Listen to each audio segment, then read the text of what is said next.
Eso, bienvenidos a Noticias Random Tercermundistas, el segundo episodio de la segunda temporada, junto a Gabriel Trujillo, más conocido como Guisito. Guisito.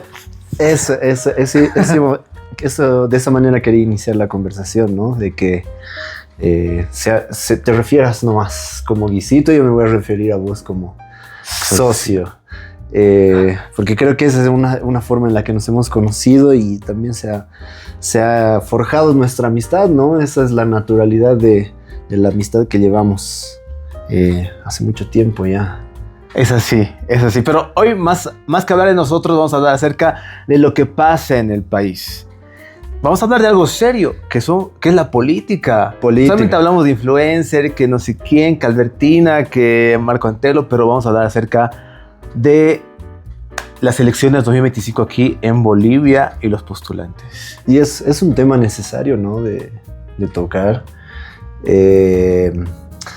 Y primero yo, desde mi perspectiva, por ejercer mi derecho democrático, mi derecho como persona política, como ente político, sí me gusta hablar de esos temas desde hace mucho tiempo, creo yo.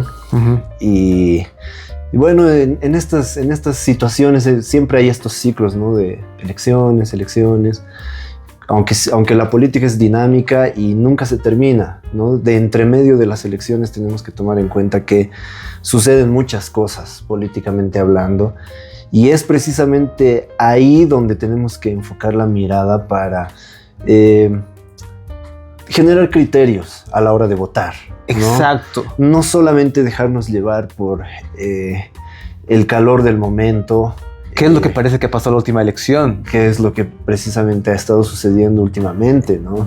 Porque han habido como situaciones que nos han volcado la tortilla. Que nadie esperaba. A todos. Uh-huh. Y precisamente esas situaciones generalmente a nivel social nos nublan la vista. Uh-huh. Nublan la vista del ¿Tú crees, Guisito, que es importante hablar de política? Porque usualmente uno dice, en la mesa, prohibido religión, fútbol y política. Son los tres temas que más me gusta hablar. Pero más allá de la realidad, ¿es importante o no? ¿Cómo lo ves tú? Es importante. En todo sentido, yo considero que es imperativo tener estas conversaciones con la familia, primeramente con uno mismo. Uh-huh. Porque si uno no tiene su visión clara, uh-huh, de lo que está sucediendo en su entorno, no va a poder tampoco generar una conversación, un feedback con lo que está sucediendo en el entorno. Y ya vienen niveles sociales. Ajá. Los niveles más chicos van a ser tu familia, hablar con tu familia, meter a la mesa el tema, conversar, qué están pensando tus familiares. Por lo general, la familia suele seguir digamos, ¿no? la misma corriente o la misma dirección de pensamiento.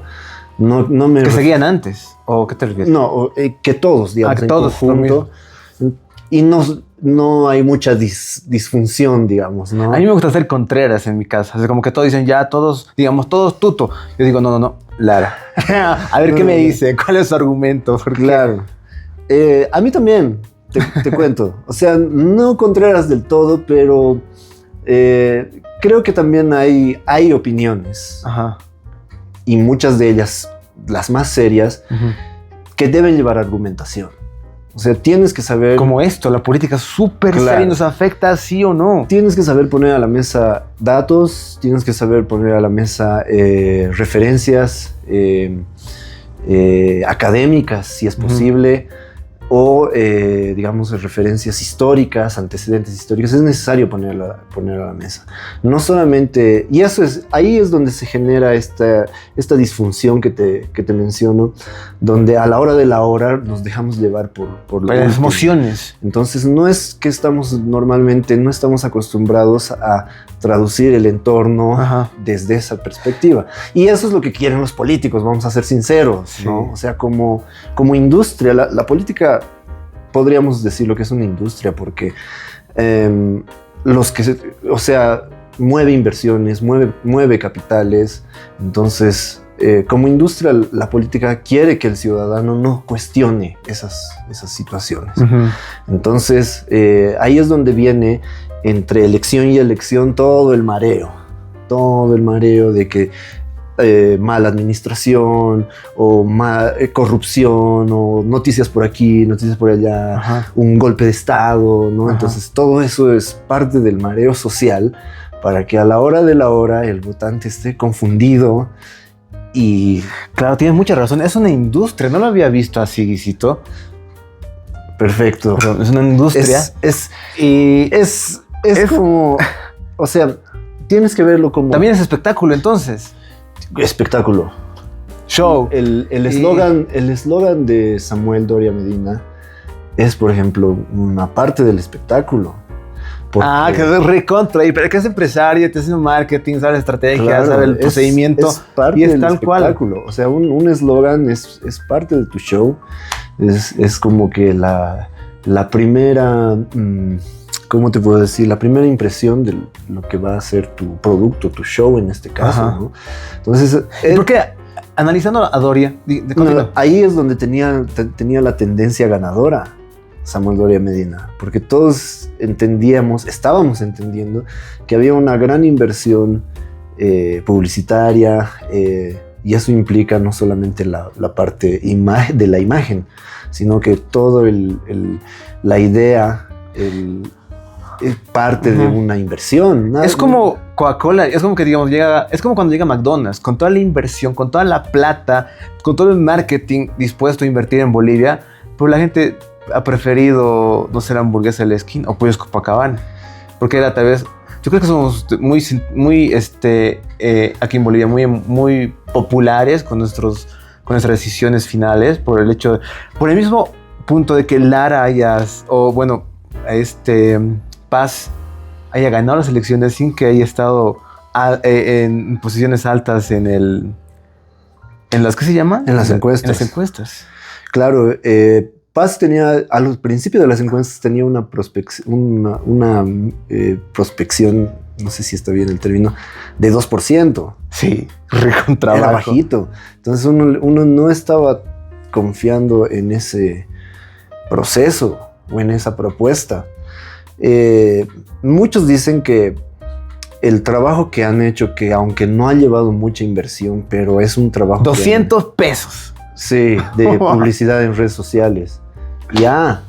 El otro trabajo lo han invertido, evidentemente ha habido inversión, pero ha habido inversión en viajes comerciales, no hay viajes charter, no hay nada de esas. Ajá. Ellos han hecho viajes terrestres. Sí.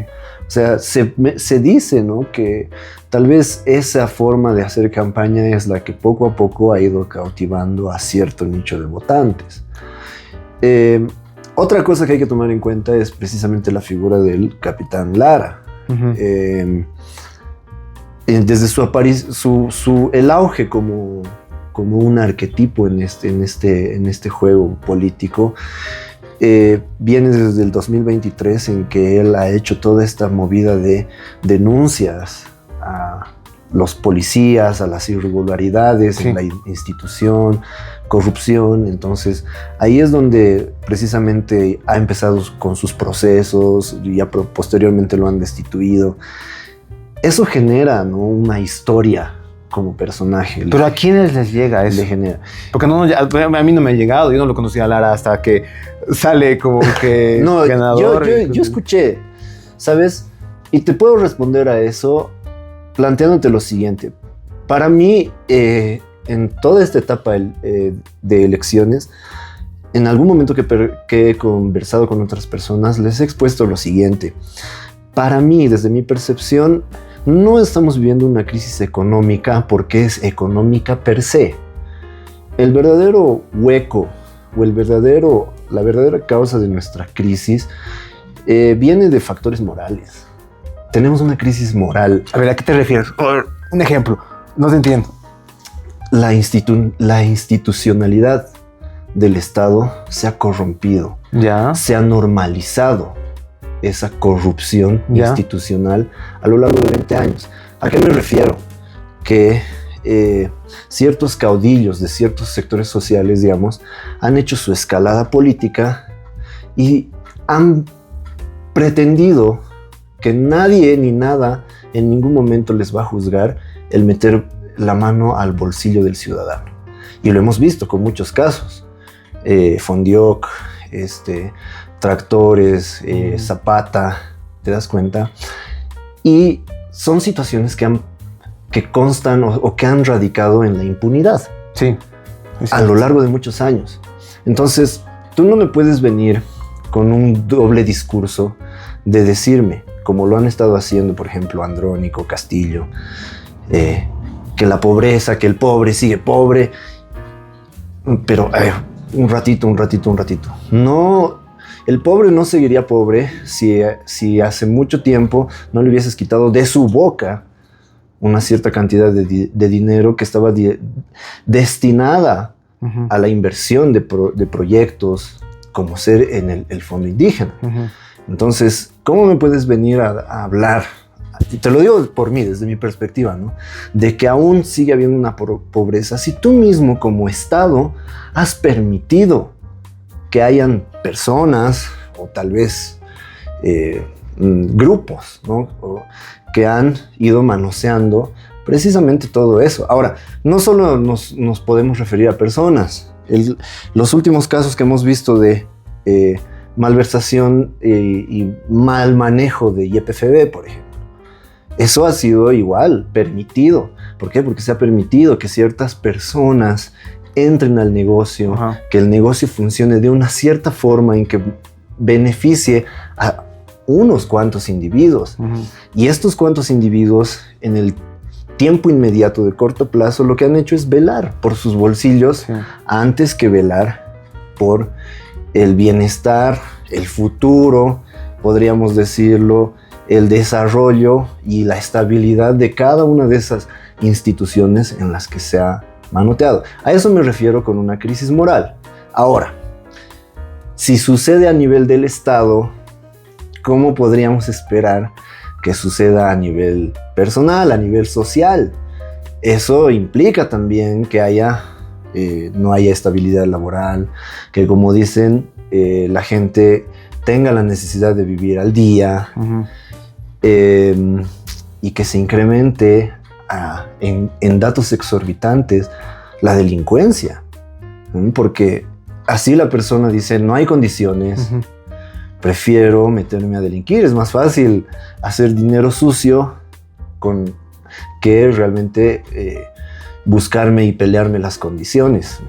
Entonces, la gente misma ya se comporta a nivel moral porque la institucionalidad del Estado es la que transmite ese mensaje. O sea, va desde lo grande hasta lo pequeño. Claro. No es al revés, no va desde la familia. Es ambivalente.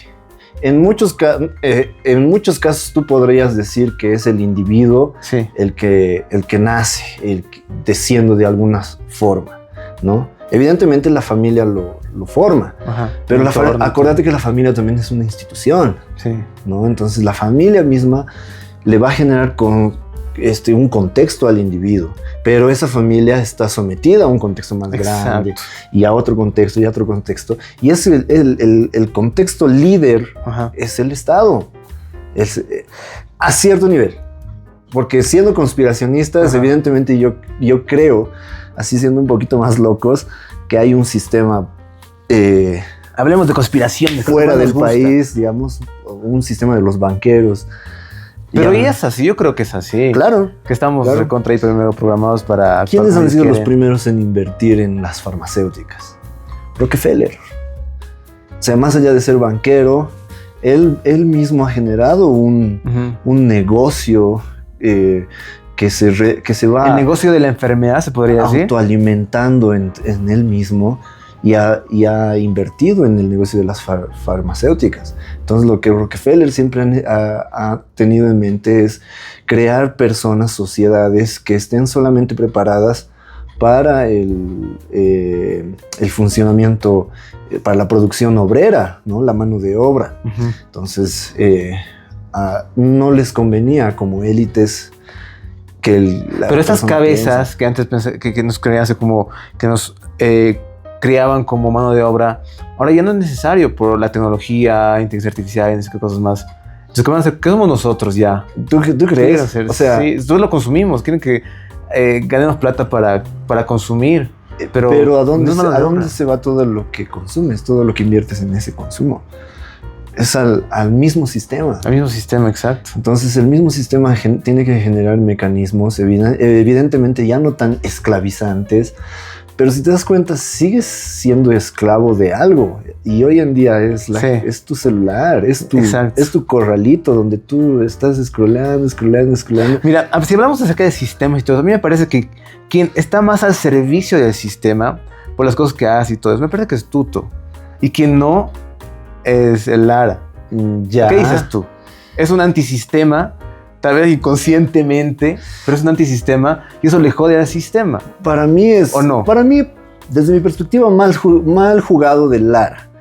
En el sentido de que ha hecho declaraciones después de las elecciones de que, por ejemplo, van a regular el uso de aplicaciones, ¿no? La intervención del uso de algunas aplicaciones que son externas, ¿no? Y que el gobierno va a crear sus propias aplicaciones. Estaríamos cayendo en el mismo totalitarismo que... ¿De Corea del Norte? Que nos ha dirigido el MAS. ¿A qué más? ¿No? Ahora, ¿tú lo ubicas a Diego Rosarín? Sí. Y él dice... ¿Es mejor un totalitarismo o un gobierno dictatorial bueno que una democracia a la mierda? ¿Qué opinas tú? Lo dictatorial no puede ser bueno. ¿Por qué? Porque necesariamente va a vulnerar tus derechos. Ya, pero esa libertad, eso lo hablaba con Will la vez pasada, esa libertad que tenemos nosotros de lo que queramos hacer, ¿realmente nos conviene? ¿Tú crees? ¿A ti te conviene ser libre? Como individuo. Sí, pero estoy seguro que si ponen algunos límites, que ya lo hacen conocer como Corea del Norte, China, no sé qué, que nos controlan, a mí no me afectaría en nada, porque no hago nada. Simplemente quiero, tal vez todos quieren sentirse libres o estar libres, decirles que son libres para hacer huevadas. Yo quiero ser libre para reunirme mi dinerito, ¿ya? Comprarme una casa. ¿Y eso te prohíbe un gobierno comunista, socialista? ¿No? No, pero hasta el día de hoy me ha limitado. Es el contexto que me ha brindado ese gobierno. ¿Este el de aquí en Bolivia? Claro. ¿Cómo? El contexto que me ha brindado ese gobierno ha sido limitante a lo largo de los años. ¿Por qué? Porque ciertas condiciones personales no me permiten el acceso, digamos, a ciertos créditos, ¿no? Entonces, eso mismo ya me frena ciertas proyecciones. ¿Cómo ¿no? que? A ver, ¿podemos ser específicos? La realidad es que, por ejemplo, hay momentos en que el contexto es muy, ¿cómo te puedo decir? Desde mi experiencia laboral es muy controlador. Te cae. Hay un ente, no uno solo ente, hay un montón de agencias reguladoras. ¿Quieres trabajar en el rubro de los seguros? Te van a joder. La APS te va a estar encima de vos. Y no estoy hablando ahorita del fisco. Estoy hablando de los entes reguladores. ¿Quieres hacer concursos? La AJ va a estar encima de vos. ¿No ves? Por si acaso, Correa de Datos Bolivianas está fiscalizada por la AJ. Así mismo. Entonces, ¿quieres hacer distintas Es cierto. Impuestos. Yo que he abierto mi emprendimiento, impuestos. Y te cae. Y sobre eso está impuestos. Por eso te decía, yo no he mencionado al fisco. Porque después de eso ya vienen impuestos, que te va a dar las regulaciones impositivas. Y de acuerdo a tus ingresos te va a decir, esto es lo que a mí me corresponde.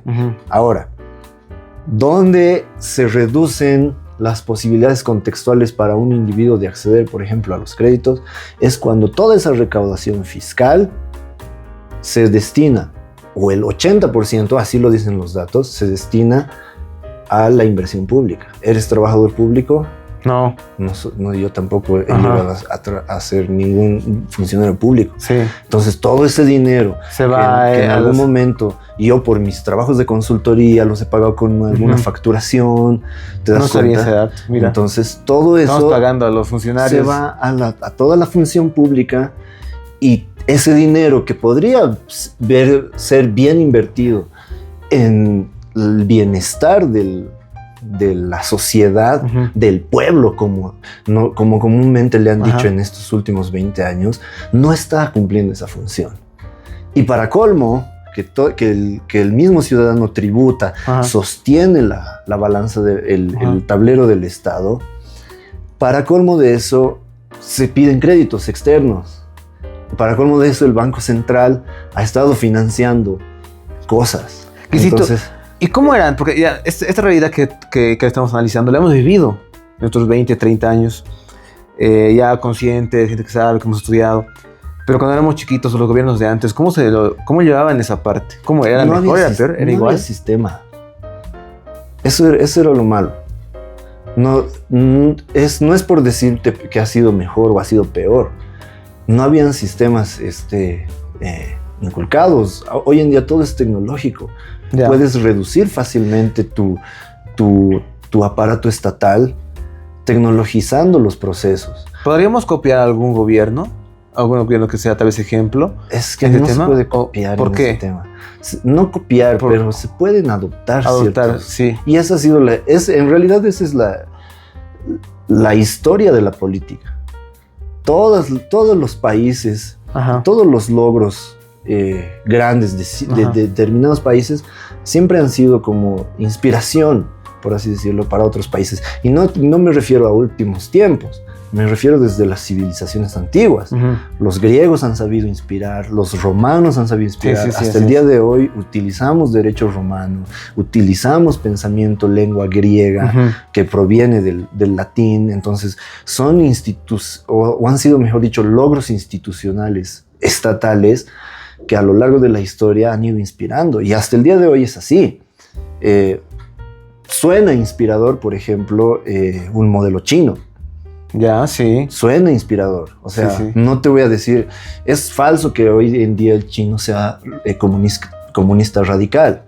China ha logrado su potencialidad, su imperialismo, es también un imperio hoy en día China, gracias a sus relaciones económicas. Entonces ellos han sabido básicamente decir en algún momento, bueno, vamos a ser comunistas, pero nos dejaremos de chingar. O sea, hay que hacerle caso a lo que decimos, ¿no ve? Entonces han puesto orden dentro de su país primero. Te estoy hablando de hace 40 años. Entonces han regulado la sobrepoblación, han regulado el crecimiento, la explotación, han empezado a adueñarse de sus medios de producción. Es buena movida, pero hay un tope, pues. Hay un tope en que necesitas expandir, y ahí ha empezado un boom migratorio de los chinos. Y la producción china y el comercio chino, te estoy hablando de los años 90, ha empezado a invadir otros continentes. La gran mayoría de las marcas americanas, no necesitábamos que hagan TikToks los chinos y sean banderas con las marcas americanas. Hace muchos años ya sabíamos que una Sony o Microsoft mismo imprime toda su producción material en China o en digamos, otros países del Medio Oriente o de Oriente. Pero sabemos que ahí está un gran potencial de la mano de obra. Y eso es lo que han ido a lo largo de los años estos gobiernos sabiendo manejar, manipular. Entonces, ¿por qué te crees tú que en el común pensar de la gente hoy en día es como que no queremos que China entre a Bolivia, que China no? Si es un ejemplo bueno, económico, es que comercial, político. Es la relación cambiaria. Ellos no hacen dólares. Ya. Entonces, hay una gran parte... Inclusive a nivel mundial el dólar igual está bajando su valor. Exacto, hay una gran parte del comercio mundial que va a seguir y siempre va a funcionar a partir de dólares. Ahora, no te olvides que China en 2018 ha fundado el Banco de Inversiones del Oriente. Ya. Ese es el banco. A partir de la fundación de ese banco, la hegemonía del FMI, del Banco Mundial, se ha reducido. Ha sido una amenaza económica para muchos estados poderosos como los Estados Unidos. Específicamente para Estados Unidos. Y desde 2000, y desde esa época, por ejemplo, 2018, antes de entrar al COVID, si tú te das cuenta, o sea, hay también hay ¿Tú crees? Entramos a conspiraciones. ¿Tú crees que el COVID ha sido lanzado? Entonces, hay toda una secuencia de eventos que pueden estar siendo manipulados por este tipo de potencias. Ya. Ahí se tendría que ver, se ha luchado la hegemonía farmacéutica, cuál era la mejor propuesta de vacuna. Sí, se vio eso, ¿no? O sea, muy aparte de cuál era la mejor, era el poder que ejercían esos países sobre sus vacunas. ¿Te das cuenta? Increíble. Entonces, ha entrado ese banco y les ha dado cierto poder económico a los chinos que hasta el día de hoy prevalece. Sin embargo, este chino, digamos, va a funcionar en base a su moneda, que es el yuan. Sí. ¿No? Y esa es su moneda fundamental de ellos. Entonces, no mucha economía occidental funciona en base al yuan. Los logros que más ha logrado, valga la redundancia, este banco, es tener relaciones de carácter capitalista con países europeos, países socialistas europeos como Alemania, Francia, son países que han empezado a tener inversiones, a realizar inversiones con este banco. Entonces, tienen hegemonía, han hecho tambalear la cuestión comercial. Y me parece a mí que van a ser los nuevos, la nueva potencia mundial, toda esa parte oriente del mundo. Son potencia. Van a sobrepasar. Ahora, lo que no podemos pretender es que este tipo de potencias, recapitulando lo que nos ha llevado a este tema, sean netamente dominadoras de todo el globo. O al menos en unos miles de años no va a suceder hasta que se desate la verdadera guerra nuclear. Pero... ¿Tú crees que estábamos cerca? Estamos cerca. Estamos más cerca que lejos. Estamos más cerca que lejos de ¿Lo dice la Biblia? No con los problemas de... Metafóricamente, hablando de metáfora, la Biblia siempre va a predecir el final. El problema es que uno de los huecos del Apocalipsis, uno de los huecos argumentales del Apocalipsis desde mi perspectiva, es que no nos dice precisamente con exactitud cómo, o sea, por qué. Nos dice cómo. Nos explica que va a ser la misma perdición del hombre, la misma sed. Yo veía muchos videos en YouTube que comparaban la situación actual que está pasando en Israel y todo eso con versículos de la Biblia que hablan específicamente de esos temas. No necesariamente versículos, pero yo tengo una teoría de que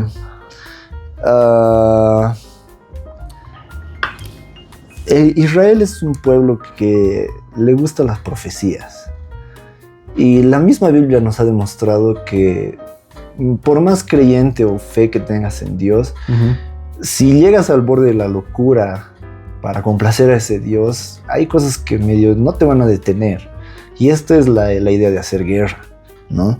Sin embargo, desde mi perspectiva, hasta donde yo sé, hay profecías, por ejemplo, en que la ideología israelí se basa, que es precisamente la recuperación de las 12 tribus de Israel, que en cuanto Israel vuelva a reencontrarse con sus 12 tribus, las 12 tribus originales, va a iniciar la venida del Salvador y no sé qué vainas más.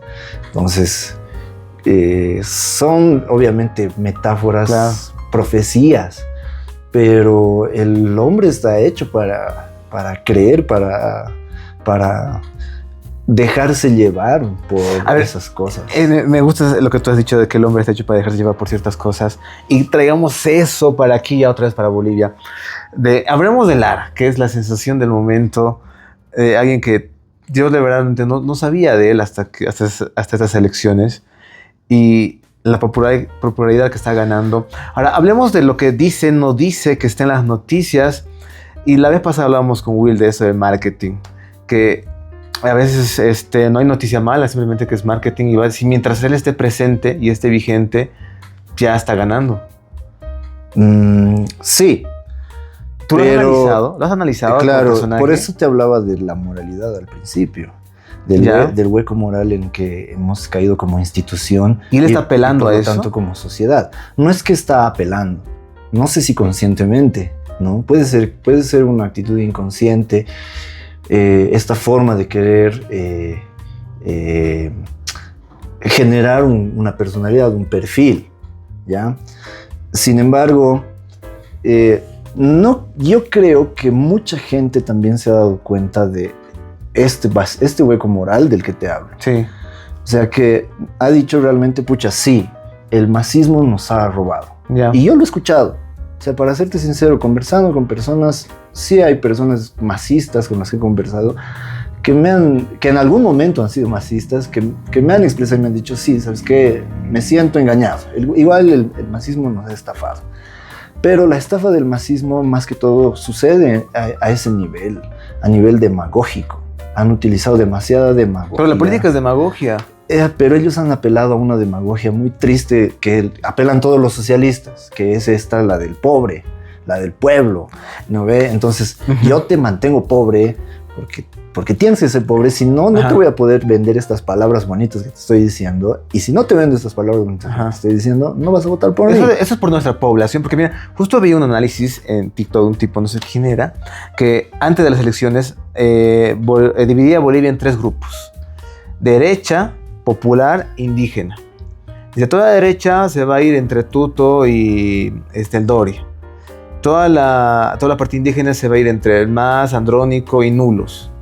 Y toda la parte popular se va a ir entre, decía, Paz, ADN y los otros olvidados. Ya. Y yo decía, ¿tú crees que esas 3 poblaciones en Bolivia bien separadas, sí, que tienen sus propios líderes y todo eso? Sí, estamos muy fragmentados. Y eso también es una falla del sistema del MAS, que nos ha engañado, que nos ha mentido de que vamos a ser todos iguales. Pero notas que esa gente que seguía al MAS, los indígenas han seguido votando por gente afiliada al MAS, por el MAS, por el mismo MAS, por el Nulo y por el Andrónico, que tienen sus 30%. Es que, más bien, la gente que se ha beneficiado del MAS, que es la gente popular que ha entrado a los ministerios, que ha entrado a trabajar y todo eso, ellos son los que sí se han sentido defraudados, pero era la gente popular que ahora ha sido por otras opciones. No era, los indígenas siguen pensando en el MAS, o bueno, lo que era el MAS, en la idea del MAS. Claro. Siguen, para ellos era así el mejor gobierno. Date cuenta, y esto está en libros. Carlos Macusaya y el caudillaje. Es un escritor boliviano. Ya. Ha escrito un libro muy interesante que se llama En Bolivia no hay racismos, indios de mierda. Pero él critica con bastante certeza, me parece, esta realidad.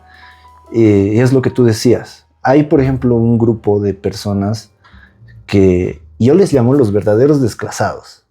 Fúnenme, pero los verdaderos desclasados son aquellos que, utilizando la demagogia del socialismo, han accedido a cargos y utilizando esos cargos se han vuelto los nuevos ricos de Bolivia. Ahora, desde alguna perspectiva comunista me van a decir, no hay ricos, que todos somos burguesía y proletariado, ¿no? Pero, ¿qué tan proletariado eres cuando tus sueldos son 20,000 bolivianos, por ejemplo? 18,000 bolivianos, 25,000 bolivianos, siendo gerente, director de una institución pública. Y básicamente no haciendo nada. ¿Quiénes son los desclasados, Guisito? Dentro de esos tres grupos que yo te presenté hace rato, ¿llegaría a ser la parte popular? La parte popular. Esos son los desclasados. Porque o sea, mira, yo no creo, en algún punto de mi vida yo he dejado de creer en las jerarquías de clase. Veas de donde lo veas. Si lo ves desde el capitalismo o lo ves desde el comunismo, todos te plantean distinciones de clases. Pero es parte del dogma para ponerte un límite y para decirte, vos no eres ni intelectual, no eres ni rico, entonces perteneces a cierto lugar.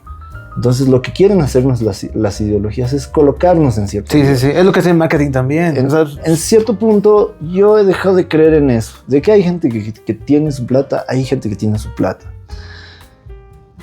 El problema es cómo tiene su plata. Ya. Ahí yo creo que es la fragmentación de las sociedades, ¿no? Porque el que consigue la plata sucia siempre va a tratar de justificar a otro para que no le pesques de cómo está consiguiendo su plata sucia. ¿Te das cuenta? Siempre va a tratar de justificar a otro. Y eso viene desde la época posmarxista. ¿Por qué el comunismo no ha funcionado en Europa occidental? Gran Bretaña, todo lo que ha sido Italia, Francia en su tiempo, antes de que lleguen a estos tiempos a ser socialistas. El comunismo no ha funcionado porque ahí se han dado cuenta que es el ciudadano el que prevalece, el ciudadano el único que le va a poner, la fuerza productora es la única que le va a poner huevos al país y va a sacar adelante a un país. La única, no hay más. Pero el Estado ha sido condescendiente con esa fuerza productora y le ha generado beneficios a cada individuo, a cada ciudadano. Entonces el ciudadano inglés en su tiempo posguerra ha dicho: prefiero trabajar bajo todos estos términos y condiciones que me brinda mi empresa y voy a estar bien, voy a tener mi familia, voy a tener mi carro, voy a tener mi auto, voy a estar bien. Y por eso mismo han ido rechazando al posmarxismo. Entonces, ¿qué ha hecho el posmarxismo? No ha funcionado en su tarea de, después de la Segunda Guerra, tratar de adueñarse del territorio europeo. Entonces han dicho: exportaremos. ¿Quién nos va a comprar la idea de que el Estado... Sudamérica. Exacto. Entonces han entrado a Cuba, han utilizado todo el despelote del Che de parte de Sudamérica. Sí. Entonces, quieras o no, ahora, los de la CIA son la misma estupidez, la misma cochinada. ¿Por qué? Porque igual eso es lo que tanto han peleado, digamos, estos últimos años, que es cómo se meten los otros países en tus asuntos internos, ¿no ve? Entonces, todos estos imperios, todas estas naciones fuertes, poderosas, van a tratar de cooptar, de captar naciones un poco más reducidas. Nosotros. ¿Por qué? Y vamos a retomar el argumento de los chinos de hace rato. Porque una sola nación no es capaz, y esto ya te hablo en términos económicos, una sola nación no va a ser nunca capaz de autosolventarse con su propia producción. Siempre vas a necesitar compartir tu mercado con otras naciones que tengan ventajas productivas sobre la tuya. Todas las naciones están sumidas a eso. Ya. Entonces necesitas hacer mercado. Exacto. Pero el socialista te cierra esa sensación. Te dice: no, el Estado, ahí entre el totalitarismo. Algunos dicen: no, el socialismo es muy antiguo. Sí, pero Hannah Arendt dice que el socialismo ha evolucionado al totalitarismo. Entonces, esta idea de querer controlar todo, los medios de producción, la administración pública, la administración fiscal, la administración del banco, si quieres controlar todo, la justicia, todo, te vas a desmoronar, pues. ¿Qué piensas tú de que la vez pasada hablábamos con Will esto, de que son modelos que en teoría son buenísimos, pero como están manejados por personas, y las personas siempre vamos a fallar? Todos se corrompen. Entonces, por eso existe la alternancia de poderes. Alemania es un país que desde hace muchos años es socialista, es de izquierda, pero su gente y su propia casta política respeta el principio de alternancia de poderes. Tiene que haber un gobernador, un gobernante, sí. ¿Puede extenderse un mandato? Sí. Un tercero, no, ya no. Tiene que entrar otra persona. Y lo respetan. El problema aquí y en la mayoría de nuestros países socialistas es que hay un solo régimen que quiere adueñarse del poder. Ahora, en China es así. Precisamente cuando han abierto este Banco de las Inversiones del Oriente, ha sido en esa misma época en que han declarado al emperador para la eternidad. ¿Te das cuenta? Pero yo lo veo como que... Yo aún sigo viendo que ellos siguen respetando la política de compartimiento, de esta política que te explico de intercambio, política intercambiaria.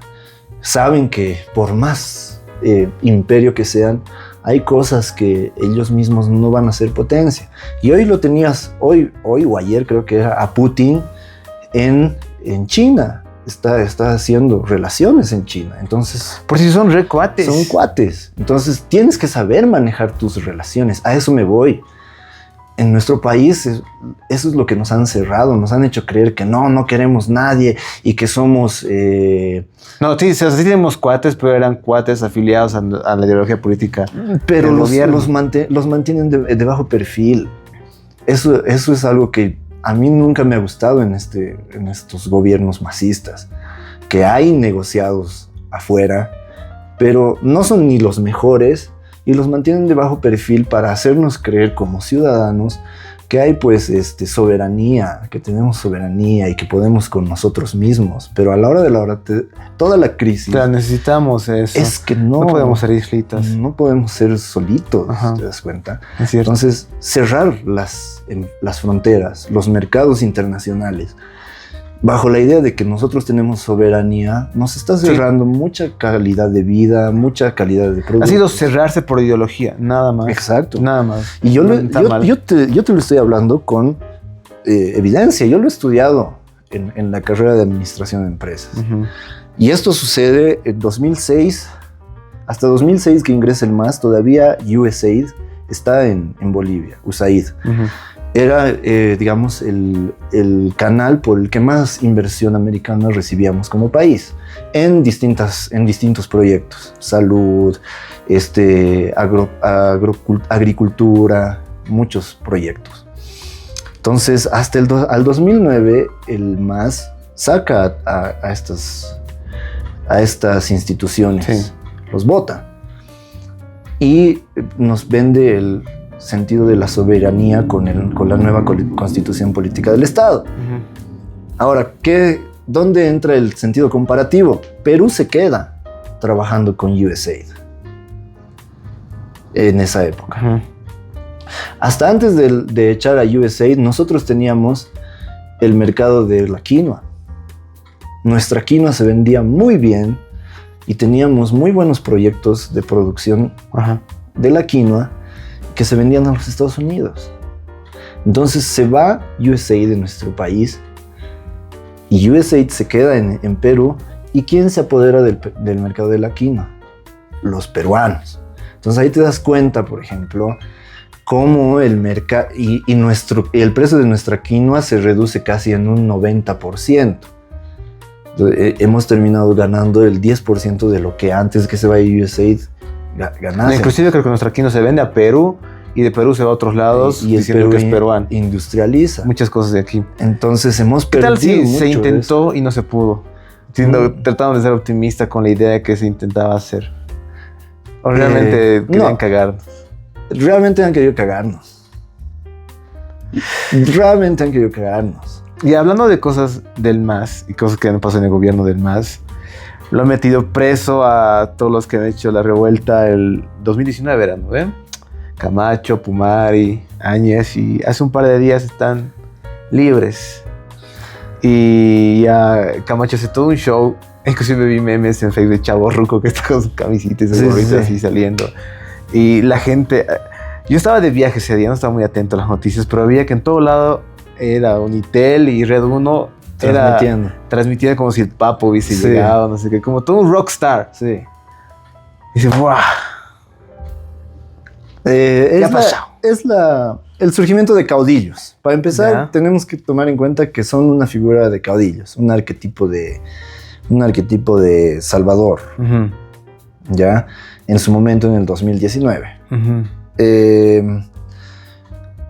¿Son fichas políticas importantes hasta el día de hoy? Sí.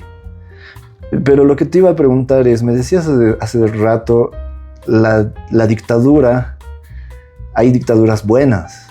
Sí. ¿No? Entonces, esto de las detenciones preventivas y que no se les siguen los procesos y todo demás, son parte de la dictadura. Pues. Sí. Son parte de una dictadura, queramos o no. Entonces, ahí es la cuestión. ¿Ha sido bueno o no ha sido bueno que los que les hagan esos procesos. He escuchado... ¿Por qué te pregunto? O sea, ahora se van a agilizar muchos casos que están en detención preventiva. Entre por ellos, temas políticos. Por temas políticos. Ya. Entonces, vale la pena realmente dedicar esfuerzos estatales, otra vez hablamos del Estado, en esas cosas. Para nada se gasta dinero de nosotros en esas cosas. Pero a mí lo que me da más bronca es de que ya esos políticos ganan mucho. Y también pierden mucho por este tema. Perdemos nosotros con el dinero del Estado. Y hay gente que está en la cárcel por macanas y no tienen sentencia. No, de hecho ahora se va a hacer. Es como que otra clase política. Una clase política. Estos que tienen beneficios, que exageran, que son show, que están ahí. Ese es un tema que está bonito ahora en este momento. Porque otra cosa en la que he pensado es que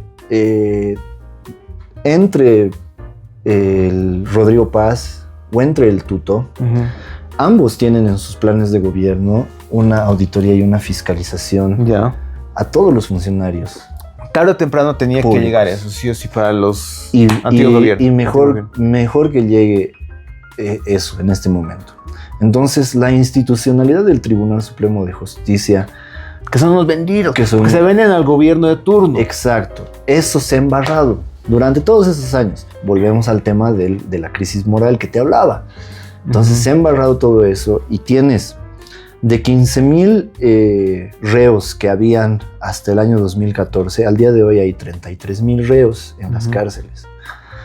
La mayoría de estos son casos que no están ejecutoriados, están en preventiva, ¿te das cuenta?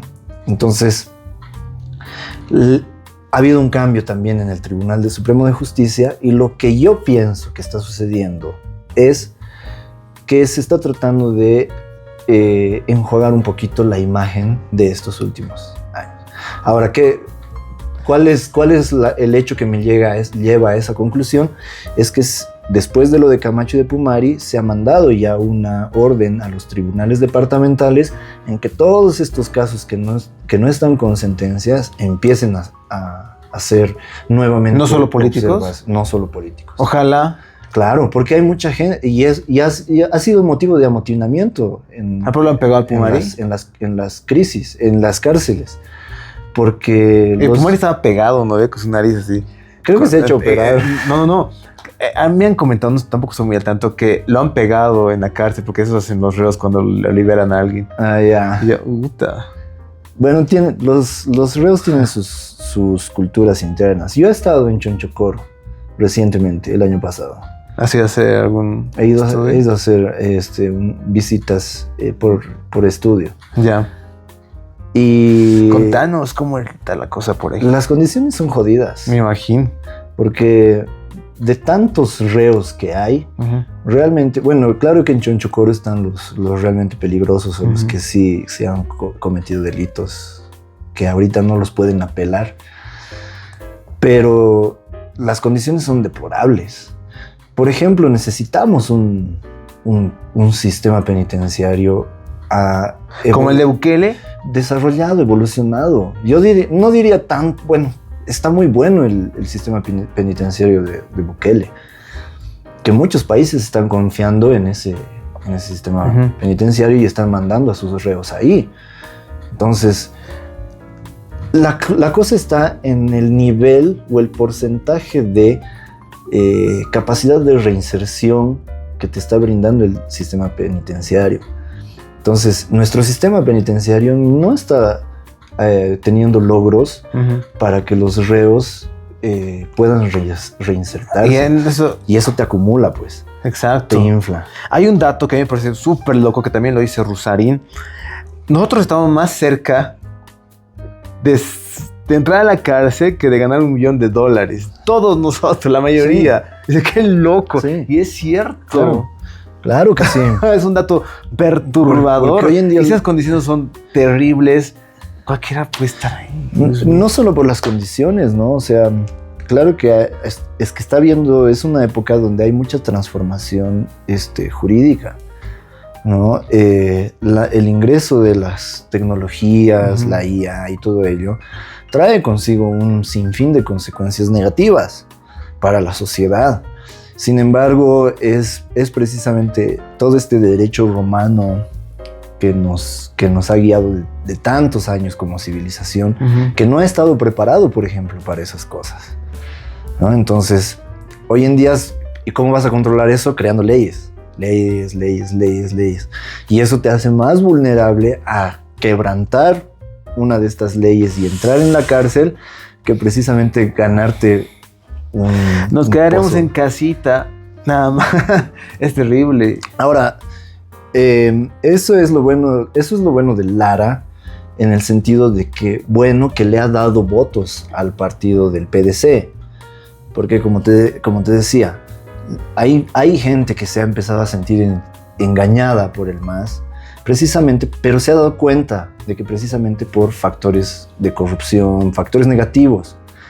Y como el capitán Lara está representando esta idea anticorrupción, esta idea de regularización, de fiscalización, yo creo que hay mucha esperanza en esa propuesta, en esa estrategia, ¿no? Pero es indudable que ambos candidatos, en sus propuestas está que ambos van a hacer seguimientos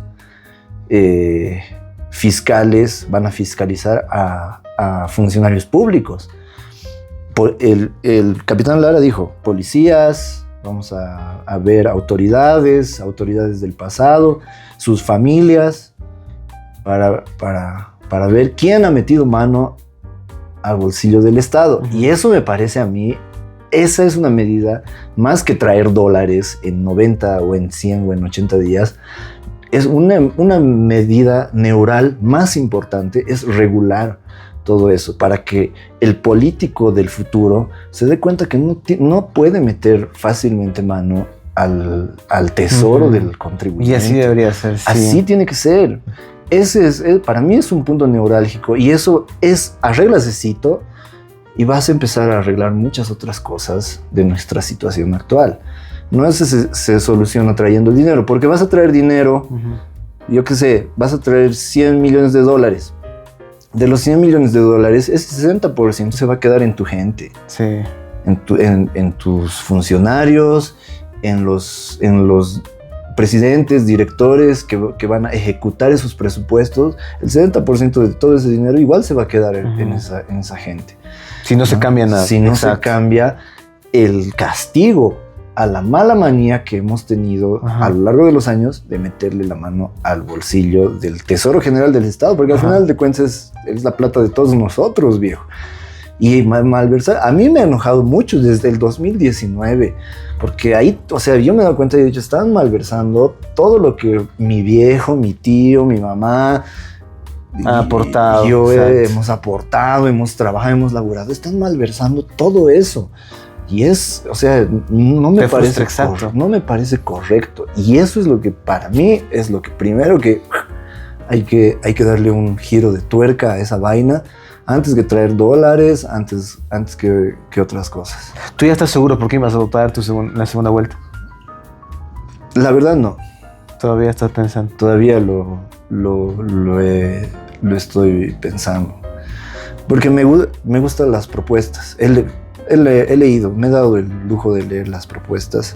Inclusive hoy en día puedes poner a inteligencia artificial que te haga un resumen si no tienes tiempo de leer. Ahora dicen mapas mentales y todo. Dicen que Rodrigo Paz ha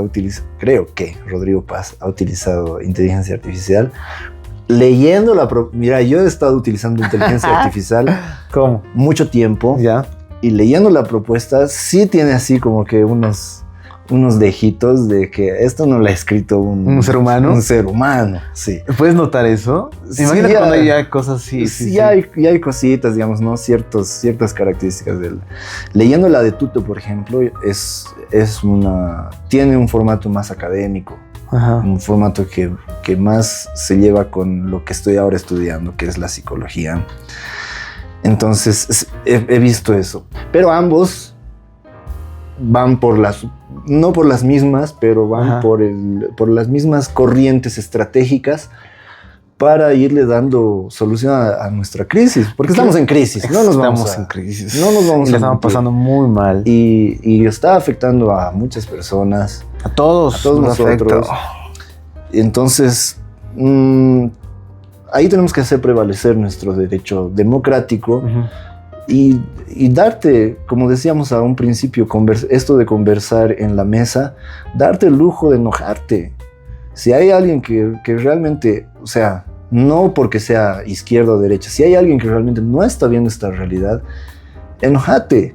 A mí me enoja ver en los debates, me ha enojado mucho ver que se sigue manejando la misma demagogia. Por ejemplo, la vicepresidenta de Andrónico Rodríguez, Mariana Prado, el mismo Andrónico, el mismo Eduardo del Castillo, se sigue manejando la misma demagogia de el pobre, es que nosotros vamos a sacar de la pobreza y que no sé qué. ¿Creen que somos idiotas?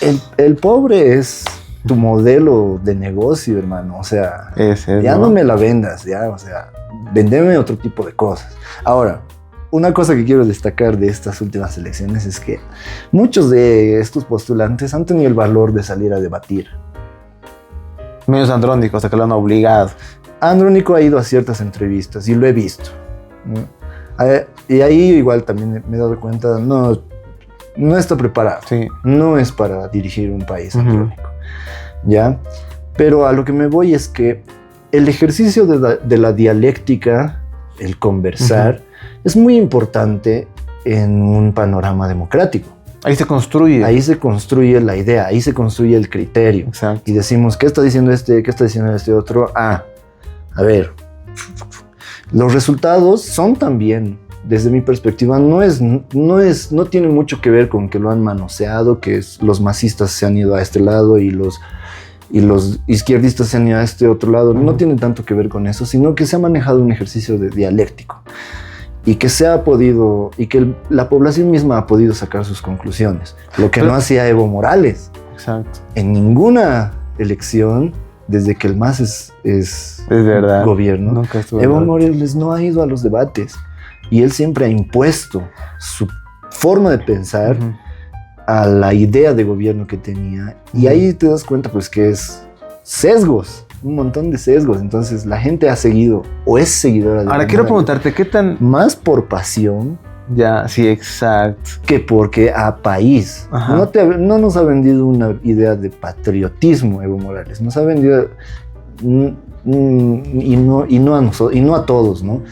Evo Morales ha vendido más una idea de pasión. Pasión a la descolonización.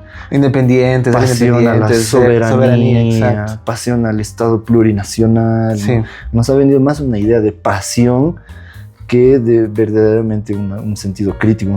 Es como el ex que te da emociones, pero no te sirve de nada. Claro. Mira, ahora, en el tema de los debates, yo igual que en esto, me he quedado en la parte inicial y superficial del debate, en las cosas banales, como que es guapo el Castillo, el otro que no tienes papá y no sé qué. Y creo que la mayor parte de la gente se quedó ahí y no en las propuestas.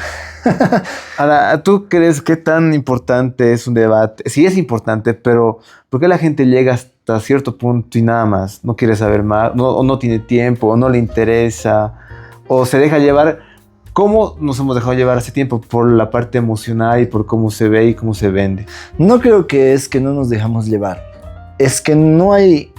O bueno, entre todos los candidatos, a excepción de esta cuestión de Rodrigo Paz Lara y Tuto, incluso excluyendo a su vicepresidente, no hay un arquetipo emocionante. Todos son lo mismo. Ya. Sean de izquierda o sean de derecha. Pero ¿cómo tiene que ser emocionante? ¿Tiene que apelar a qué tiene que... ¿qué nos tiene que tocar para que digamos que sea emocionante? ¿Qué tiene que ser, para empezar, como persona, tiene que ser disruptivo? Ya. ¿Como Milei? Sí. Pero no es populismo.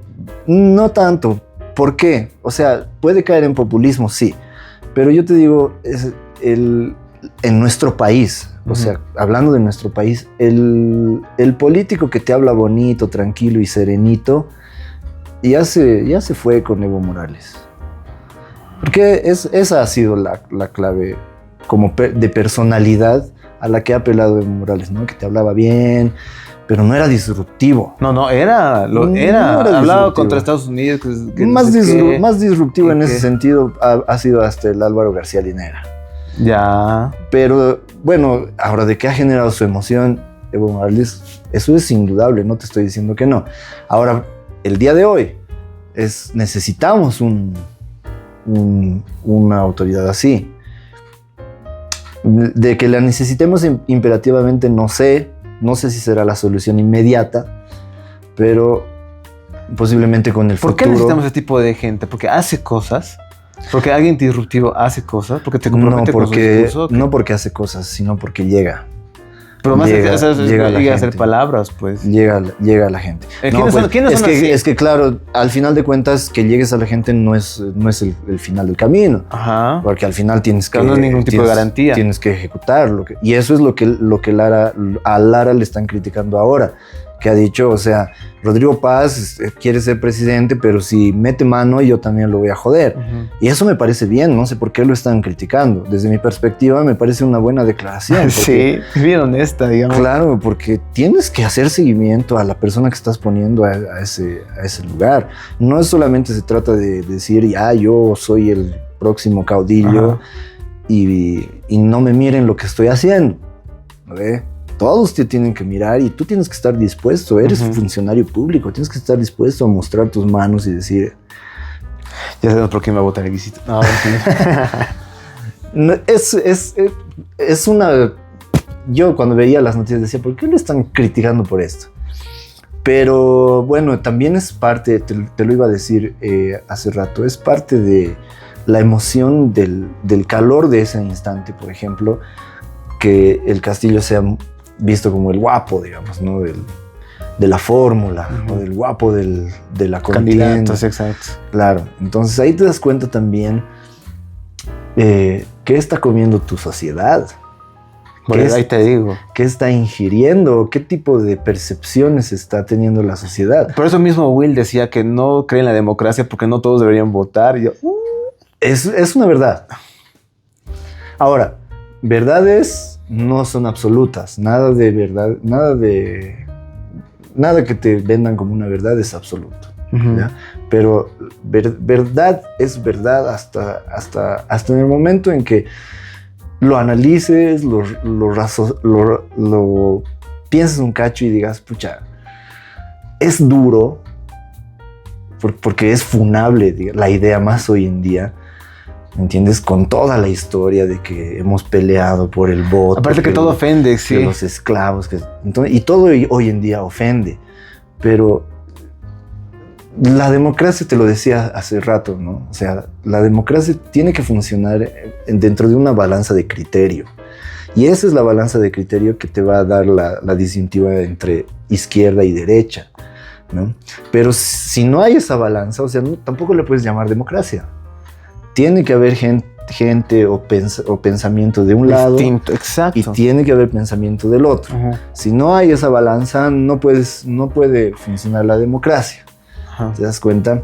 Sin embargo, el hueco argumentativo está en que como personajes democráticos personajes democráticos o políticos, personajes políticos o individuos políticos, ¿estás preparado para votar? ¿Sabes? Yo en la universidad nos hicieron un ejercicio antes de las elecciones. Fácil. ¿Qué era? Nos dijeron, anoten en un papelito, sin nombre, todos los candidatos presidenciales. ¿A cuántos llegaban? ¿3, 4? Viejo, así haciendo números, éramos el 20% del curso que hemos anotado todos los candidatos presidenciales. ¿Tú estás entre ellas? Y yo estaba entre ellas. Ya, pero qué bien. Y el 80%... Me imagino, porque es así. Han llegado a 2... Y eso se extrapola a la sociedad. 3, y eso es, pues... Es un muestreo. Sí, exacto. Y ahí entiendes que la gente no se familiariza, no se informa. Lamentablemente también en esto juega mucho la desinformación y los medios, las redes sociales. Pero no hay una intención voluntaria de saber cómo está tu país, cómo está tu contexto. O sea, de el Estado es el que te está brindando contexto para tu desenvolvimiento futuro. Ahí yo puedo dar cara por cierta parte, por una cantidad de gente que realmente está ocupada en su trabajo, tiene que alimentar a su familia y no tiene tiempo. Ya, entendible. Pero muchos de nosotros estamos hueveando. Hay mucha gente. Estamos hueveando. No, y no o sea, tienes...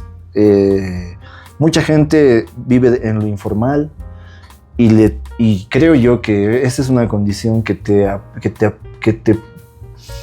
nubla, que te genera ciertos sesgos, pues, para tomar decisiones tan cruciales, porque a la hora de la hora votar es una decisión crucial. Claro. Entonces, tienes que estar, no te digo preparado académicamente o que tengas un título de votante, ¿no? Como se ha dicho en algún momento, creo, en los memes, en las redes sociales, pero sí tienes que tener una cierta preparación nociológica, un cierto conocimiento, una cierta reunión de nociología de lo que está sucediendo en tu país. ¿Qué es nociología? Conocimiento. Conocimiento.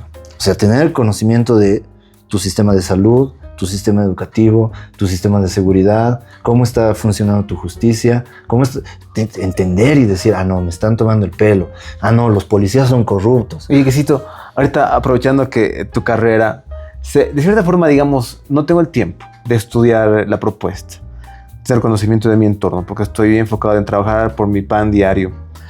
¿Hay algo que de ese candidato me pueda dar confianza a mí? ¿Algún rasgo en su forma de expresarse, en su forma de hablar, en las cosas que hace que me pueda hacer confiar en él? No.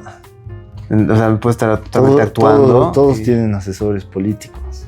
Pero el Lara dice que no. El asesor político es el primero que modifica tu comportamiento.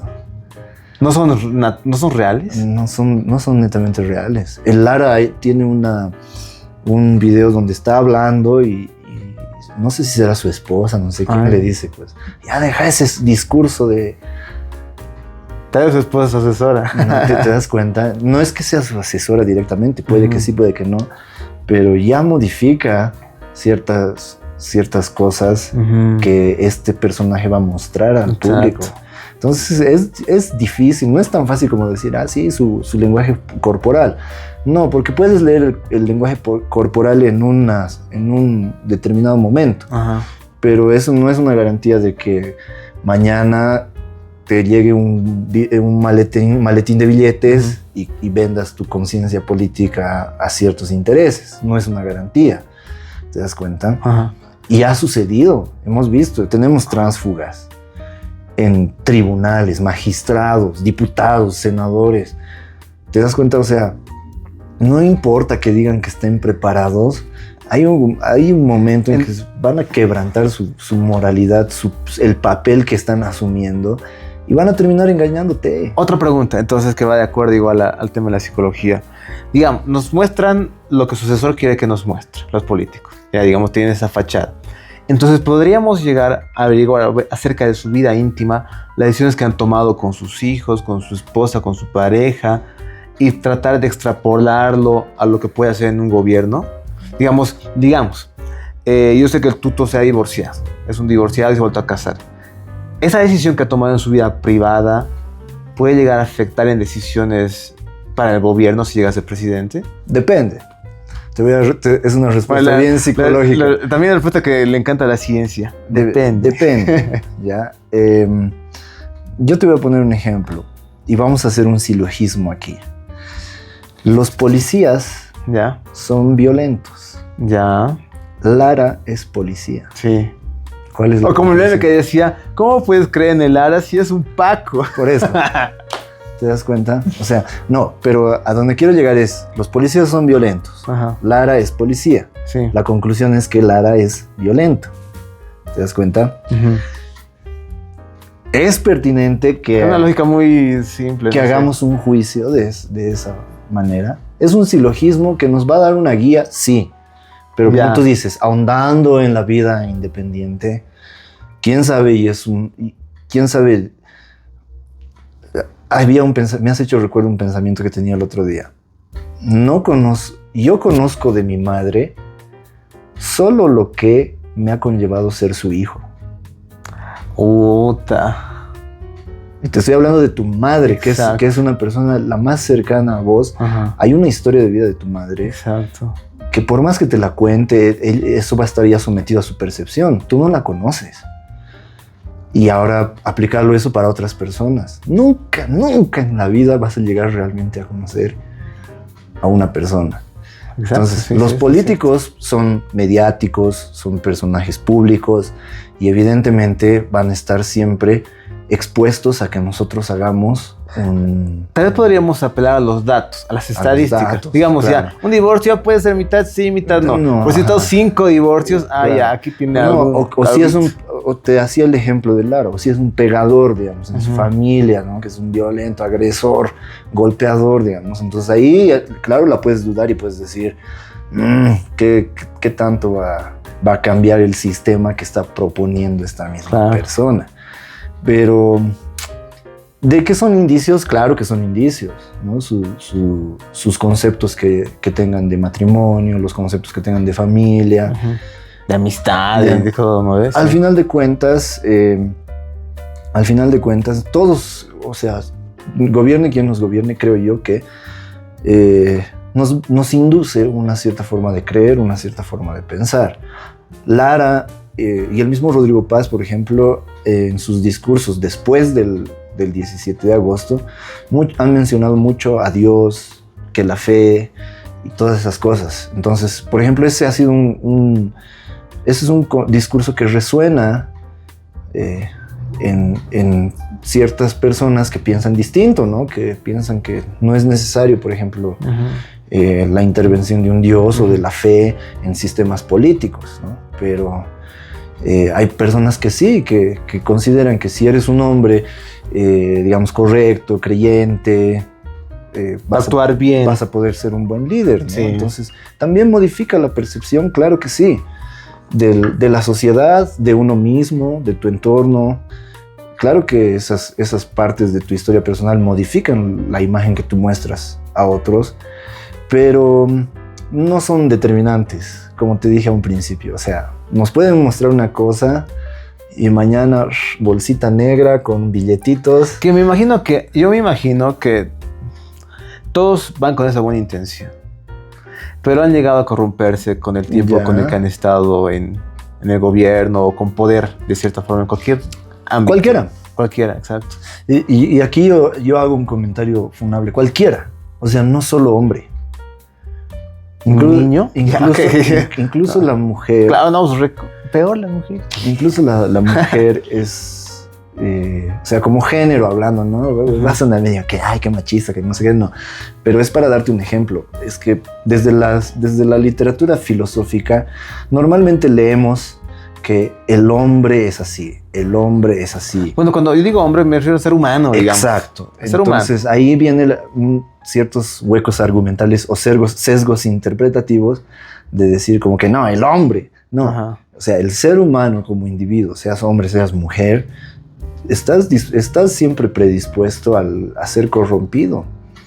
Por tu deseo de poder va a ser correlacional a las tentaciones que te van a caer a lo largo del camino. Sí. Y si caes a ellas va a ser peor, ¿no? O sea, te vas a corromper como dices. Por ejemplo, si seguimos hablando del MAS, yo creo que los verdaderos militantes o ideólogos del MAS, como Filemón Escobar, por ejemplo, ellos sí tenían la intención política de hacer las cosas bien, de manejar las cosas socialmente. Han visto que las cosas han ido cambiando, corrompiéndose. Entonces han visto y él mismo dice, ¿no? Creo que hasta Luis Rico. Sí, o sea, estaba bien metido ahí. Te das cuenta que es otra gente al final de cuentas la que va distorsionando la hegemonía de una institución. Y lamentablemente, si un partido político es Estado y si ese mismo partido político se ha desfragmentado, se ha corrompido, el Estado mismo va a estar fragmentado, va a estar corrompido. Y lo hemos visto en los últimos años. Se han peleado entre masistas. Hoy en día no sabes si ser masista es ser de derecha o de izquierda. ¿Te das cuenta? Yo pensé que era un show. Pero parecía, ¿verdad? Sí. Yo también lo estaba tomando en cuenta en un principio. Chamaditos show de política que nos distraen y todo. En algún momento he pensado y he dicho, al final de cuentas van a volver y todo. Se van a juntar, al menos los de izquierda se van a juntar y van a postularse así. Pero no, han terminado piñándose realmente. Y ahí te das cuenta que la política es nomás política. Como dice Malcolm, ¿no?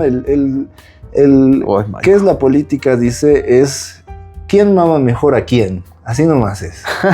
Así de sencillo. Entonces entre ellos se hacen la charla.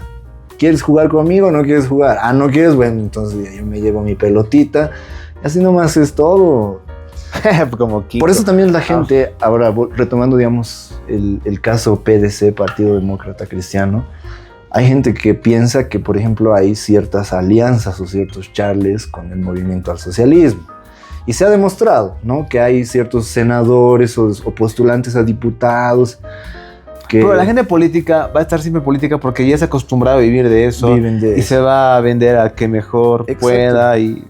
Exacto. Nada. Entonces ahí es bueno, por ejemplo, renovación.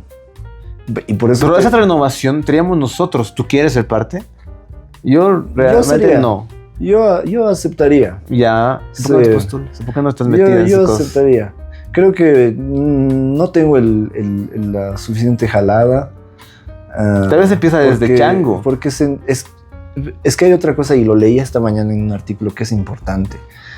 Se necesita inversión. ¿De qué? ¿De tiempo, dinero? De dinero. ¿Dinero? Claro. ¿Cómo? Necesitas ¿Por qué? invertir A para ver. ser político.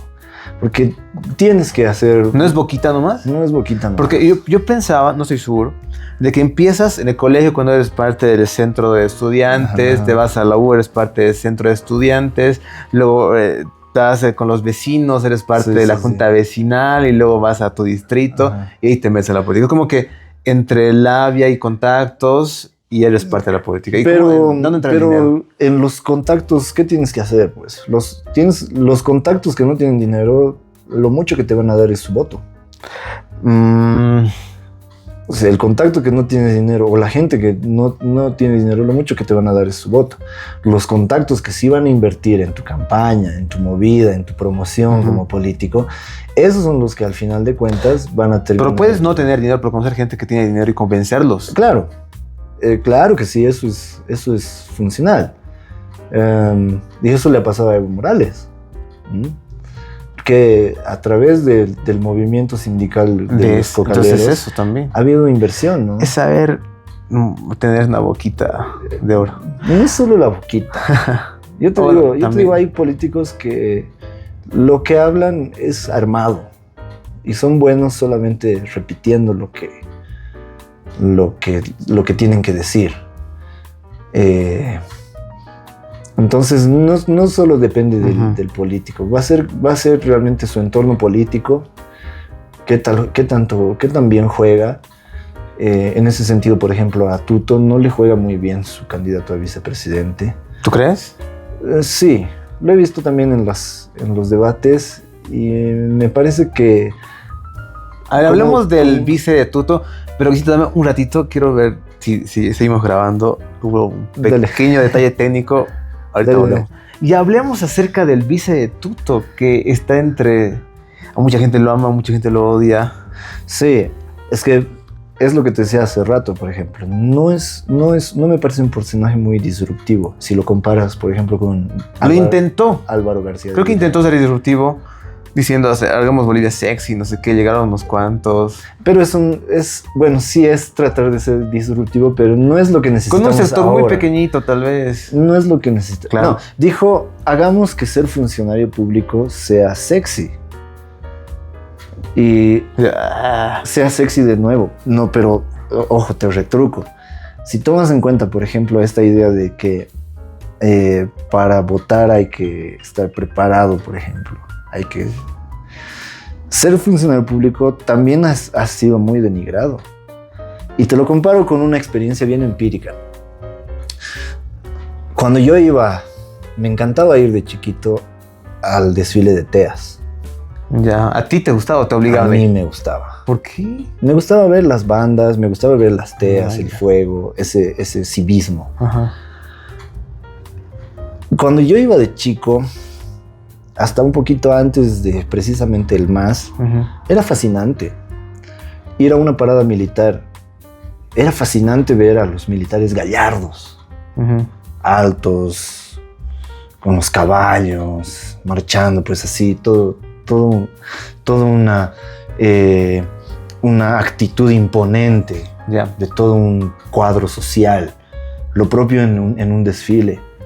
Era pues rico ver a tus funcionarios públicos bien vestidos, marchando gallardamente, cívicamente, con civismo. Hoy en día anda al desfile de TEA. Bueno, nunca me gustó, pero ya, ¿qué pasó? El funcionario público se ha deslucido. Ya no marcha, ya no canta los himnos. Va porque realmente porque está obligado, si no le van a descontar de su... ¿Y por qué crees tú que pasó ese cambio? Por eso, a eso yo creo que se refería cuando JP decía, hagamos que ser funcionario público sea sexy nuevamente. Más, yo cambiaría la palabra sexy, sea pues un motivo de, soy funcionario público, estoy sirviendo a mi gente, a mi país, con mi trabajo. ¿Te das cuenta? Entonces, toda esa maniatación, esta decadencia de el acarreamiento de gente, el acarreamiento de funcionarios. Tú vas a tener tu trabajo en la institución pública siempre y cuando votes en mí, siempre y cuando tengas tu carnet de militante. Todo eso ha ido aburriendo también a la gente.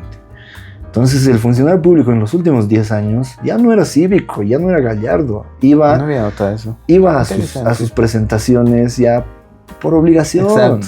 Entonces ahí también te das cuenta que hay una degradación del sistema. Pues el mismo sistema no te está dando motivos para decir, puta, aunque sea, yo que sé, secretario de asuntos sin importancia, puta, tengo que vestirme, pues, estoy sirviendo a mi población, país, a mi gente, ¿te das cuenta? Los policías lo mismo. El policía es un... Pero eso me imagino que siempre pasa en cualquier actividad que tú hagas. Si se vuelve rutinaria, tienes que buscar algún tipo de reto, me parece a mí. Porque imagínate a mí que me gusta entrenar. Entreno. Y si entreno por entrenar, tal vez llegase a aburrirme. Por obligación, porque sé que es sano, me ayuda a estar mejor. Pero mi motivación es, mira, hay este campeonato. Mira, ahí puedo hacer esto. Mira, puedo ser juez. Es como que busco motivaciones para estar animado y estar feliz de lo que estoy haciendo. Porque si fuese lo mismo, claro, te llegas a... Pero es que tu motivación, hablemos de recursos humanos, siempre va a estar ligada a tus aspiraciones y cuán capaz es tu empresa de brindarte camino o por lo menos de decirte, anda a estudiar. Si quieres seguirte preparando, seguir estudiando. ¿No ven? En cambio, el sistema público actualmente está tan inflado que vos vas a entrar a una posición y no van a haber pues aspiraciones de crecimiento, de que voy a ascender de puesto. Porque normalmente tu jefe va a ser uno que está más metido, que tiene más muñeca con el ministro. ¿No? Entonces ahí mismo ya te han cortado. Y está en los planes de gobierno de ambos. Van a reinstitucionalizar y reinstaurar la meritocracia, por ejemplo. Así debería ser. Y tendría que ser así. Entonces el mismo sistema se ha viciado por esas situaciones. Tú como funcionario público, claro, vas a tener tu trabajo, sí vas a ganar tu plata, pero a la hora de la hora la misma institución a la que sirves no te va a brindar opciones, te va a dar un cargo más. Ya luego no, porque el siguiente ya tiene muñeca y el de más arriba todavía tiene más muñeca. Entonces no hay una aspiración. Como tú dices, se necesita motivación. Sí. Ahora, motivación no es tener ganas, es generarse motivos. Como Estado, ¿qué motivos yo te voy a dar para que sigas sirviendo a la gente, para que sigas sirviendo al Estado? Si los motivos que te voy a dar son netamente proselitistas, son netamente políticos, no, pues el mismo funcionario dice, bueno, sí, ya te doy mi voto en lo que me pagues, ya, pero no me jodas. ¿no? Entonces le baja el civismo, le bajan las ganas de servir, el sistema se vuelve ineficiente, todo es burocracia, te tratan con cara de poto, no puedes llegar al de arriba y todo el sistema está... Y todo se va y estamos así. Y estamos como estamos. Bueno, este cambio, este refresh que va a pasar en noviembre, me parece que nos va a hacer mucho bien, más allá de la crisis en la que estamos. Y tendría que ser. Desde mi perspectiva, espero que sea quien sea elegido, porque ambos tienen, como te digo, estrategias similares, o por lo menos que van en el mismo sentido. Espero que los nuevos presidente y vicepresidente promuevan ciertas políticas y ejecuten ciertas acciones que nos ayuden a regular lo que te digo, lo que es estructural en el sistema. La economía no solo se trata de imprimir billetes, y lamentablemente eso es lo que piensan los socialistas, que les daremos bonos y con eso se van a quedar callados. No es así. O sea, la economía por eso es una ciencia, por eso hay ciencias que estudian la economía, porque lleva un conjunto de principios, lleva un conjunto de leyes, de comportamientos, del mercado, de la gente, del mismo dinero, que tienen que saber regularse, que tienen que saber manejarse. Entonces no es nomás poner plata y listo. Si tú quieres que tu economía sea saludable, los economistas tienen toda una ecuación donde se pone todo lo que es el ingreso público, el gasto fiscal, importaciones, exportaciones, todo eso se mide, se contrapone y ahí se ve la salud de una economía. No solamente es el PIB, no solamente es con decir, hemos crecido tan... No, pues ¿cuánto estás gastando? A ver, mostrame cuánto estás gastando. Y lamentablemente en los últimos años no nos han mostrado cuánto se está gastando, nos ocultan cuánto se sacan indiscriminadamente plata. Entonces, eso daña.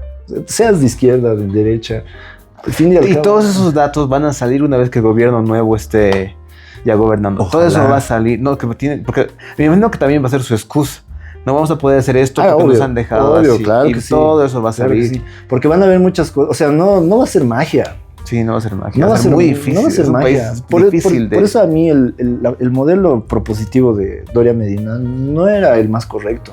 Porque él te estaba diciendo, en 100 días voy a traer plata. ¿Y qué? Interesante. Y ya va a estar Cierto. todo bien. No, Cierto. hay un montón de cosas estructurales que tienen que manipularse, que tienen que manejarse y que lamentablemente tienen que intervenirse para que se cambie, se mejore el modelo. Y tiene que ver mucho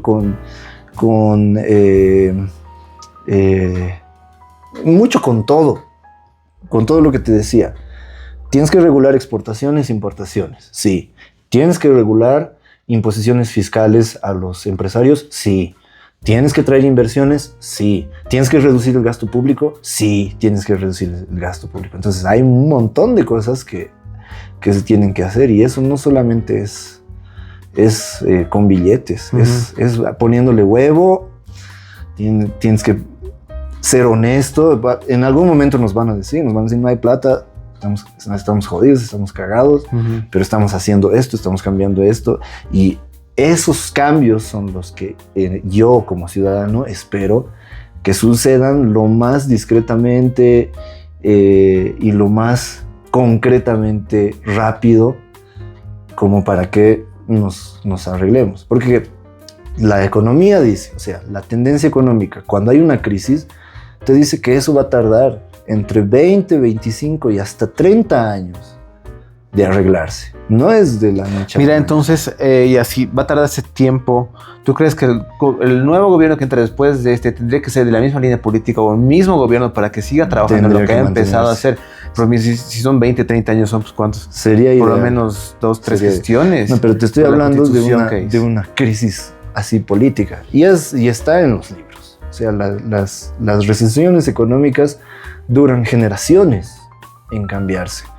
Entonces, eso es una realidad que hay que ver, que hay que ser conscientes. No es que mañana van a traer inversiones y todo va a estar bien. Lo ideal es que nos vaya bien, paulatinamente y en el menor tiempo posible a todos nosotros. Sin embargo, si no se cambian cosas estructurales, estamos perdidos. ¿Algún consejo que quieras dar para la siguiente selección, para la segunda vuelta? Ya para terminar, es el episodio del día de hoy que estaba hablando, que ha sido hablado netamente de las elecciones, de los políticos, de todos los... Y bueno, tú sabes, socio, que podemos conversar de muchos otros temas, ¿no? Hay una infinidad de dimensiones de lo social, de lo real, de lo individual, que necesitan ser abordados hoy en día, como por ejemplo lo de la tendencia de los desayunos y los concursos masivos de redes sociales, ¿no? que ha estado haciendo el Ibai. Entonces son cosas que mueven al planeta entero. La invasión a las costas venezolanas. Hay un montón de temas, Guisito, y yo estoy seguro que vas a volver a estar sentado aquí. Claro, vamos a ver esos temas. Tal vez después de la segunda vuelta vamos a ver cómo van las cosas. Ahora, el consejo. Es como les digo, o sea, es difícil. Tú dices, más ahora que tenemos que estar trabajando el doble, o hay mucha gente que está ocupada tratando de llevar el pan a sus casas. Darse el tiempo. Lamentablemente, esta tendencia, esta generación de la inmediatez nos afecta en todo. Sí. Y desde la psicología es verídico eso. Hay estudios y está en el DSM-5. Esta sociedad de la inmediatez, ¿cómo se ve reflejado en la decisión del votante? O sea, que solo ver un TikTok y votar por ese TikTok, por un TikTok que viste. Ahí está netamente condicionada la decisión del votante. Porque, como dices, el votante no tiene tiempo, entonces agarra el minibús, ve un TikTok y para colmo de que no lo ve bien, ¿no? Porque va a estar rodeado de estímulos al entorno, para colmo de que no lo ve bien, no lo va a interpretar bien. Y va a entender lo que quiere entender. Y entiende lo que quiere entender y su sesgo de confirmación, su sesgo cognitivo, y hasta pues ahí manipulado. Entonces lo aconsejable es sentarse, no les va a costar más de 30 minutos. Entras a la página del órgano electoral y ahí están las propuestas de todos los partidos. El del PDC son 30 hojas, el de Tuto Quiroga sí es una lectura un poquito más extendida, creo que son 120 páginas. Ya. Pero no te va a tomar un tiempo exorbitante de sentarte y darle una ojeada a las propuestas estas, y es lo mejor que podemos hacer. Ajá. Porque ahí es donde yo voy a mostrar la propuesta al postulante o al candidato. Tú me has dicho esto, ¿no? Entonces, cumplime. Y ahí sabremos si está haciendo o no su trabajo. Es algo que no se ha hecho con el MAS, por ejemplo. Así incuestionable todo lo que ha hecho, ¿cierto? Es que ha sido todo así impuesto. Y por ejemplo, en las elecciones de 2014. Ya. 2014 era una de las elecciones, creo, una vez, sí. En esas elecciones, por ejemplo, no había propuesta. O sea, la propuesta del MAS que ha puesto era continuar lo que estaba haciendo. Supuestamente. ¿Ya? La Agenda 20... No, ese era el proceso de cambio. Luego de eso nos dieron la Agenda Patriótica 2025, precisamente. Sí. Y en la universidad yo las leí las dos. La primera, la que nos prometían el proceso de cambio, y la Agenda Patriótica después. Era lo mismo. Me imagino. Era, o sea, lo mismo, solo que el diseñador le han puesto otro colorcito, otro diseñito, y no han cambiado nada. Entonces yo decía, mira, aquí está algo mal. ¿Por qué después de 10 años de gobierno nos siguen vendiendo la misma el mismo discurso de que la industrialización y que ya hace años ya era el discurso de la industrialización. Y el ARCE ha seguido seguimos camino. Eso sí, nuestro error, ¿no? Ha sido confiar ciegamente. Entonces no ha habido una crítica. Dejen de dejarse llevar por la estética, por el discurso. Realmente pueden sentarse, hacer un seguimiento, una lectura de las propuestas para que saquen sus propias conclusiones. Es más, yo les doy un consejito. Yo no soy mucho de leer, no me gusta tanto. Hay una herramienta en Google que se llama Notebook LM. Tú le puedes poner PDF, le puedes poner links y te lo resume, te lo hace mapas mentales, te lo hace un podcast en base al texto que tú le pongas, la información que tú le pongas. Y lo escuchas, lo lees. Entonces hay formas de que tú puedas saber y así por lo menos vas a ir más libre de conciencia de que no estás yendo a la queta a votar, que estás yendo con un motivo y vas a luego asumir las consecuencias de tus decisiones. Claro. Y eso al final lo vamos a ver, como te digo, después nomás. Después de que votemos, recién vamos a saber si lo hemos hecho bien o lo hemos hecho mal. Y eso es lo que tendríamos que aprender después de todos estos años, ¿no? Uh-huh. Porque realmente mucha gente ha confiado en cierto sistema, en cierta ideología, y un gran porcentaje de esa gente que ha dado su voto de confianza se ha visto realmente decepcionada. No es mentira. No es algo que podamos decir, no, te estás inventando. No, hay mucha gente que realmente ha dicho, sí, nos han tomado el pelo. Uh-huh. Entonces, ¿pero qué ya vas a hacer después de 15 o 20 años que ha sucedido eso? ¿Te das cuenta? Ya podrías estar, ya están en riesgo de muchos de ellos, sus nietos mismos. Entonces, ya uno mismo se angustia porque muchos cambios ya no van a estar en tus manos, ¿te das cuenta? Así que tienes que ser nomás consciente a la hora de votar, decir, puta, muchos hablan así para ir cerrando, muchos hablan de que con tuto vamos a volver a la república. Es mentira, porque para empezar nunca hemos salido de la república. El MAS siempre nos ha mantenido dentro del sistema republicano, precisamente para seguir distinguiéndonos a la sociedad como pobres y ricos. Entonces a ellos les conviene el sistema republicano. No me estoy inventando. Puedes leer la Constitución Política del Estado. Desde el artículo 11 en adelante se sigue utilizando el término de república. Eso nunca lo han cambiado. La misma constituyente de 2009, que tantas vidas ha cobrado, igual marchas en la Calancha, enfrentamientos, heridos por aquí, policías por allá. Eso mismo, a mí igual me parece que lo han hecho puro flojos, puro jairas, porque lo único que han hecho es comprarse el discursito del Estado plurinacional, ponerlo en un artículo, y el resto de la Constitución seguimos siendo república. Entonces, hasta eso es un determinante psicológico a nivel social, pero te lo ocultan, la gente no sabe, se come los primeros articulitos y dice, sí, somos un Estado plurinacional, pero a la hora de la hora nos han mantenido dentro del sistema republicano. ¿Por qué? Porque les conviene que aún siga habiendo pobres, al igual que en los 90, al igual que en los 80. Si tú vas a las Navidades, a la terminal, los pobres... Todo sigue siendo igual como antes. Igual, exacto, no ha cambiado. Sí. Entonces, hay que tomar conciencia de eso y bueno, auguro mejores días para nuestra patria realmente. Que así sea, Guisito. Que así sea. Este episodio ha sido muy interesante y muy profundo, Guisito. Gracias por tu presencia. Como te decía, vas a estar presente aquí claro pronto, que sí. Pronto, y gracias por estar aquí. Gracias a todos por ver Noticias Random Tercermundistas. El episodio de hoy termina junto a nuestro invitado Gabriel Trujillo. Gracias, Guisito. Y nos vemos en otra. Nos vemos. Como políticos.